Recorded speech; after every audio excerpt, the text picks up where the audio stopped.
8 साल के बाद सानेह बल्दिया फैक्ट्री का फैसला सामने आ गया है। कराची की इंसदादे दहशतगर्दी की अदालत ने 2 मुजरिमान रहमान भोला और जुबैर उर्फ चरिया को सजाए मौत सुना दी, जबकि इन दोनों मुजरिमों की मदद करने के इल्जाम में 4 मुजरिमान को उम्र कैद की सजा सुनाई गई है। इसके अलावा एमक्यूएम के रहनुमा रऊफ सिद्दीकी समेत 4 मुलजिमान को इल्जाम साबित न होने पर बरी कर दिया गया। अदालत ने एमक्यूएम की कराची तंजीमी कमेटी के साबिक सरबराह हम्माद सिद्दीकी और मुलजिम अली हसन कादरी के दायमी वारंट भी जारी कर दिए हैं।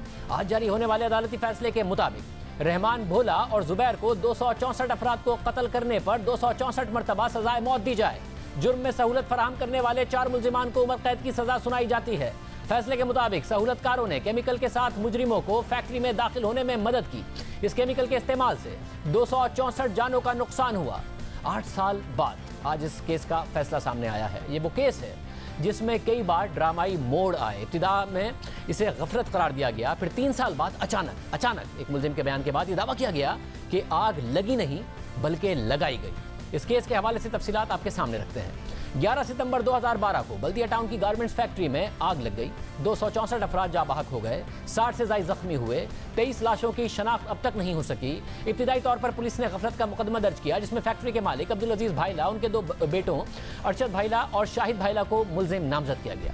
इब्तिदाई तफसीलात सामने आई कि फैक्ट्री में हंगामी तौर पर निकलने का कोई रास्ता भी नहीं था और फैक्ट्री इंतजामिया ने मुलाजमीन के तहफ़्फ़ुज़ के लिए ज़रूरी इकदाम भी नहीं किए हुए थे। हुकूमती इदारों को भी गफलत का मुर्तकिब करार दिया गया। FIR दर्ज हुई और अदालत में कार्रवाई शुरू हुई, जो फरवरी 2015 तक चलती रही, मगर फिर इस केस में एक नया मोड़ आया। रेंजर्स ने एक गिरफ्तार मुलजिम रिजवान कुरैशी से मुताल्लिक सिंध हाई कोर्ट में GIT रिपोर्ट जमा कराई, जिसमें मुलजिम रिजवान ने दीगर कई जराइम के साथ इस बात का भी एतराफ़ कर लिया कि MQM ने भत्ते के लिए बल्दिया फैक्ट्री में आग लगाई। इस बयान के बाद बल्दिया फैक्ट्री में आग लगने के वाक़े की फिर से तहकीकात का मुतालबा किया गया। सिंध हुकूमत ने 24 फरवरी 2015 को मुलजिम रिजवान कुरैशी के इल्जामात पर GIT बनाने का हुक्म दिया। GIT ने 42 गवाहों के बयानात रिकॉर्ड किए। GIT ने इस वाक़े से मुताल्लिक दोबारा तहकीकात की और अपनी रिपोर्ट बनाई, जिसके तहत इस वाक़े की एक नई FIR दर्ज हुई।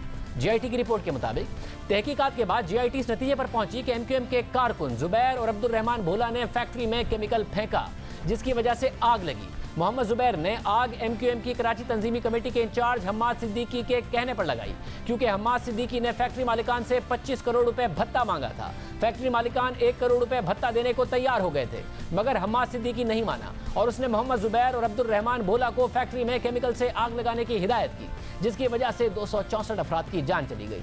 GIT ने अपनी रिपोर्ट में मज़ीद लिखा कि वाक़े की FIR भी MQM के इशारे पर दर्ज की गई ताकि फैक्ट्री मालिकान पर दबाव डाला जाए। GIT ने अपनी रिपोर्ट में लिखा कि तहकीकात के बाद इस नतीजे पर पहुंचे हैं कि यह वाक़या हादसा नहीं था, बल्कि बाकायदा एक सोची समझी हिकमत अमली के तहत एक दहशतगर्दी की कार्रवाई थी।